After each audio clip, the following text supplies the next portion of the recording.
You're standing in a supermarket on a normal Wednesday afternoon when the lights suddenly die. The music cuts out. Every phone vibrates with an emergency alert, but there's no signal, no internet, no explanation. Within seconds every checkout screen turns red and the truth hits: the entire digital banking system just collapsed. Credit cards don't work. Phones don't connect. The only money that exists in the world right now is the cash in your pocket. And you're trapped inside a store with 150 other people who are about to realize the same thing.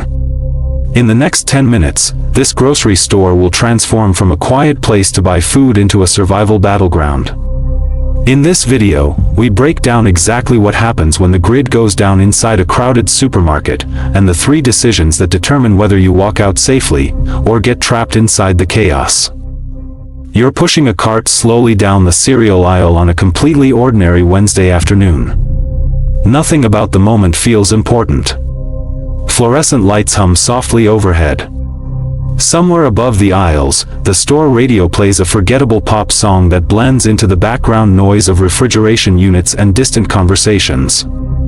The air smells faintly like cardboard, detergent, and bakery bread cooling somewhere near the front of the building. Your cart wheels rattle slightly every few feet as they roll over the seams in the tile floor. In your hand is a small shopping list, nothing dramatic, just normal things people buy during normal weeks. Cereal. Milk.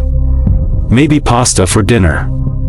Around you, the quiet choreography of modern life unfolds without anyone paying attention to it. A mother compares cereal prices while her child swings lazily on the side of the cart. 2 college students debate which frozen pizza is cheaper per ounce. An older man in a golf shirt studies a nutrition label like it contains the meaning of life.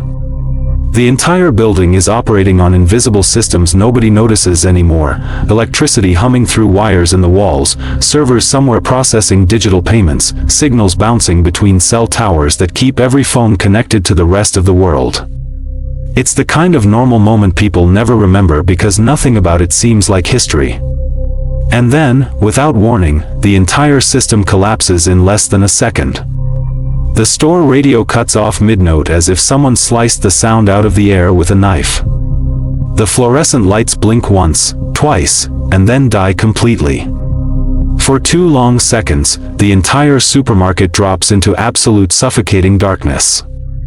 Not the dim darkness of night, not the gentle shadow of a power flicker, this is total blackness. Hundreds of feet of retail space suddenly stripped of light all at once. The refrigeration units fall silent. The quiet electrical hum that normally fills the air disappears instantly. Even the sound of people talking seems to pause, as if the entire room is holding its breath. Then, slowly, dim yellow emergency lights flicker on along the walls, casting weak pools of light that barely reach the center of the aisles. Shadows stretch across the floor in long distorted shapes.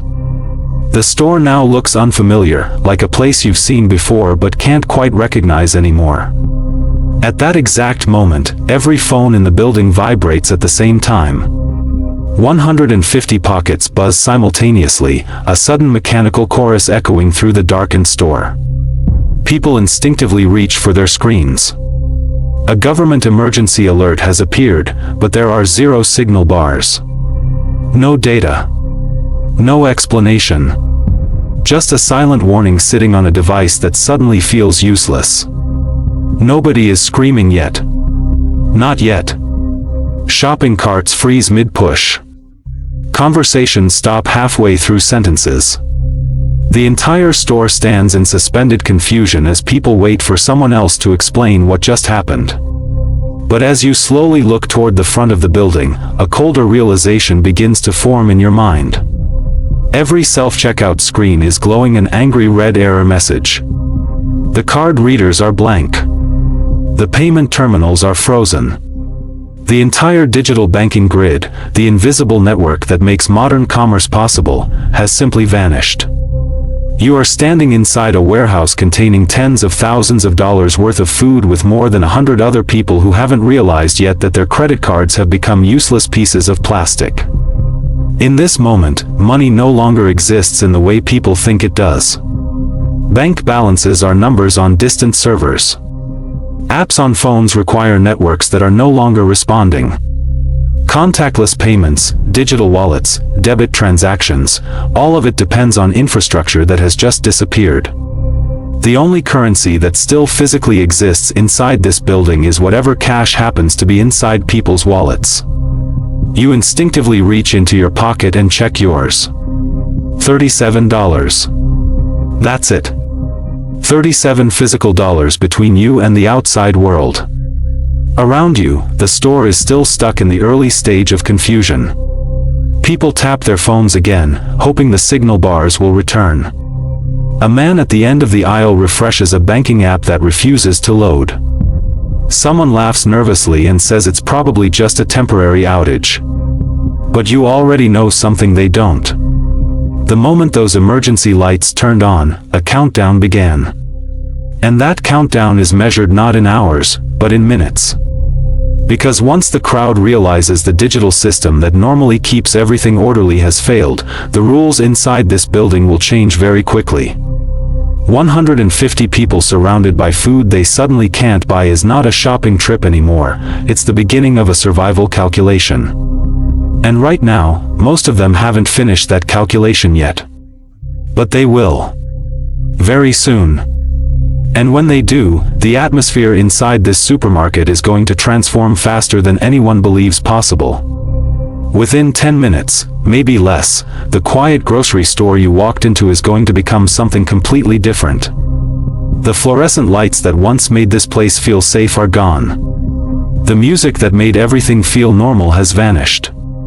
And in the strange yellow glow of emergency lighting, the invisible line between shopper and survivor is already beginning to blur.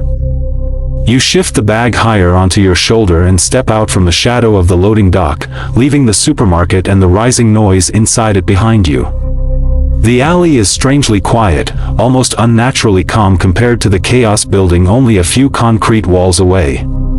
The steel fire exit door swings slowly on its hydraulic hinge behind you and closes with a soft, mechanical click, one final sound from a building that, only minutes ago, was operating as part of a system that no longer exists. For a moment you stand still, letting the air settle in your lungs, listening. Somewhere behind the walls of the store you can still hear the distant roar of voices. Not individual conversations anymore, but the collective sound of a crowd that has begun to realize something fundamental has changed. That moment, the moment when people stop believing the system will recover, is the real trigger in every crisis. History has seen it before. In 1977, when New York City lost power, looting didn't begin days later when people became desperate. It began within hours, when the psychological switch flipped and people realized no one was immediately coming to restore order. The same pattern appeared in London during the 2011 riots, where a single spark turned into widespread unrest in less than 6 hours. Civilization feels permanent when systems are working, but those systems are often thinner than people imagine. Electricity, digital banking, communications networks, traffic control, supply chains, modern life is built on layers of invisible cooperation that only function when everyone believes they will keep functioning tomorrow. When that belief cracks, the timeline of change accelerates dramatically. Emergency planners often talk about the 9-meal rule, the idea that it takes roughly 3 days, or 9 missed meals, before social behavior begins to deteriorate under pressure. But averages hide dangerous truths. Some people adapt quickly, thinking strategically the moment systems fail. Others remain frozen in disbelief, waiting for the normal world to restart. The difference between those two reactions determines who moves first and who gets left behind. As you step out into the street and begin walking north toward home, the city feels unfamiliar in a way that's difficult to describe. The background noise that normally fills urban life is gone. No refrigeration compressors humming behind restaurant walls. No HVAC systems pushing air through buildings. No endless flow of traffic regulated by glowing red and green signals. The intersections ahead sit silent and empty under dead traffic lights. A bus 2 blocks away remains parked at the curb, its doors open, its driver nowhere in sight.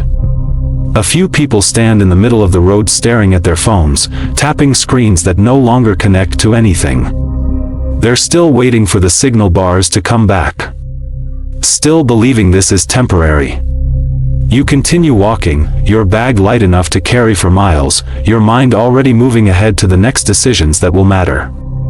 Behind you, the supermarket fades into the distance, and somewhere far down the street a dog begins barking at something it doesn't understand.